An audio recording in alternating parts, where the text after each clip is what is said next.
Hey, what's up, all you 40K fanatics? It's me, Casey, again, bringing you that sweet and awesome 40K content that you love so much. Today, we're going to be talking about the Night Lords. So, without any further delay, let's jump into it. Death to the false emperor. The Night Lords, also known as the 8th Legion, led by their Primarch Conrad Kurs, would strike a bloody and terrifying path through not only the borders of the Great Crusade, but also within the Imperium itself. So, let's talk about the Legion as a whole. The Legion was swelled with the ranks originally of the criminal scum of Terra.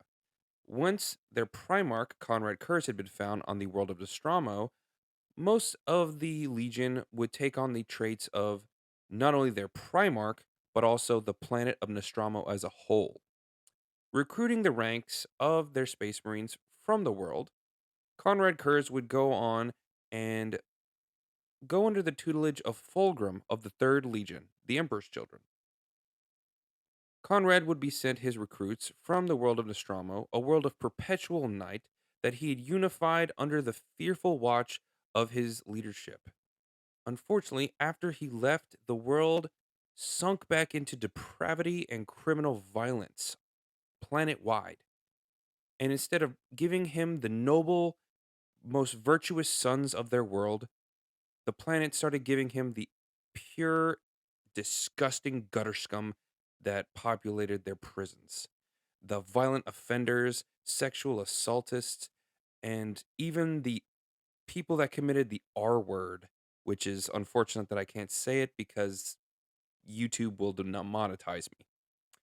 So, anyways, Nostromo sent the worst of the worst to go fill the ranks of the Night Lords, and slowly throughout the Great Crusade, the Night Lords became worse and worse, going from men with a purpose to utter monsters that served the Emperor.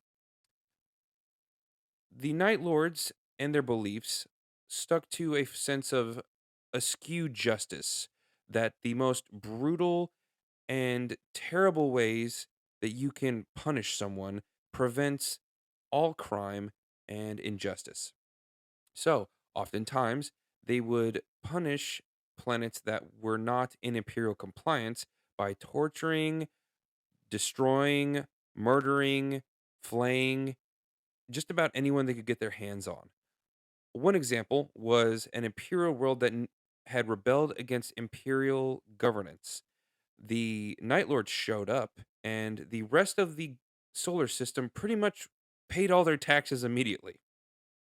Everyone fell into line, except for the planet that had rebelled, and the Night Lords rocked up, attacked their fleet, took over one of their ships, and flew the ship down over their capital city. The people rejoiced, thinking that they had won against the Space Marines and the Imperium as a whole. Unfortunately, that is the last time they were pretty much happy because the Night Lords opened the pod bay doors and rained the flayed and mutilated corpses of the crew of the ship upon the capital city. The Great Crusade is full of violent and brutal and disgusting acts of depravity that the Night Lords had struck out against the enemies of the Imperium. That is to say, it was often argued that whereas someone like Dorn or Gilliman would, fight a war against a planet, killing who knows how many, Conrad Kurz and his legion of Night Lords would probably kill far less by torturing and mutilating a whole city than fighting a global scaled war. However, they were censured multiple times by the Council of Terra and even the Emperor himself. However, none of these punishments were really taken seriously. They were more like swats on the hand, and they just carried about their business as usual. Night Lord culture is often drawn from the world of Nostromo and heavily influenced by not only the planet but also their Primarch Conrad Kurz, who had a strong fatalistic belief that you could not change destiny. and that those who committed crimes and terrible acts needed to be punished, regardless of if they could change or not. The Night Lords often would use torture, murder, and even decorated their armor and weapons and vehicles in the corpses, skin, and bones of their enemies or those who they had punished. They arrive in midnight clad, and then they would strike out and seek vengeance on the people who had broken the law. The Night Lords took even more and more pleasure from these depraved acts as the Great Crusade grew on, and their ranks swelled and swelled with the criminal scum of Nostromo. Now we're going to switch gears over to their gene seed. See, Night Lords have a very unique gene seed in where the gene seed is very stable. It's pretty pure, even for a legion that would eventually turn traitor. Night Lords all have black eyes. They have no whites to their eyes, and their skin is very pale.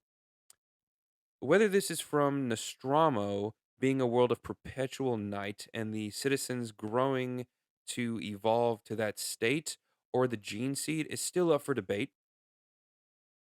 The gene seed actually granted them better vision at night than at day.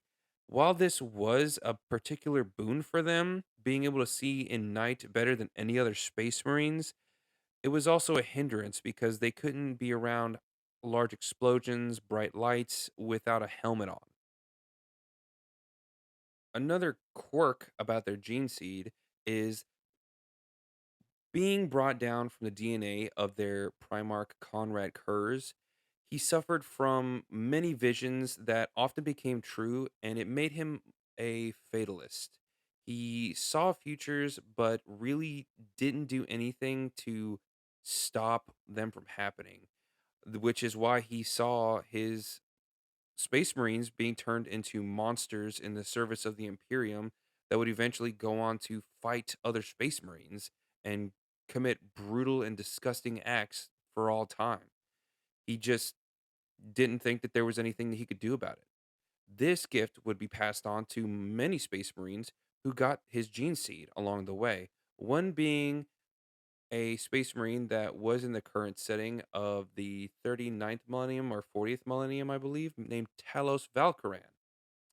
These seers often suffer from horrible seizures or blinding visions where they would get visions of the future not granted by Warpcraft gifts. It was just a gene seed gift, and that it was that unique. They would use these to their advantage and go on to use it to strike fear into their enemies if they could. Night Lords are opportunistic raiders and attackers. Often they will fight wars and battles in which they have the numerical advantage, in which they have everything to gain and very little to lose. They just attack anyone because they are the big bullies. They're the bad guys. That's all they are, and they take pride in that fact. They are sick, disgusting, horrible people, and that's what they want to do is just strike fear and as much pain as they can into those they fight. They are really cool, and I suggest you guys listen to the Night Lords books because they are fantastic. Anyways, Conrad Kurz, also known as the Night Haunter, and his legion of Night Lords would go on to strike fear in imperial citizen and enemy alike, a fear that would dwell so deep in the hearts of men that it exists today in the current setting. And that's been it, guys. Thanks for listening. I appreciate all the support you've been giving us lately. Don't be afraid to go check out our socials or message us anytime. We'll talk about anything you guys want to talk about on the podcast, on the YouTube channel.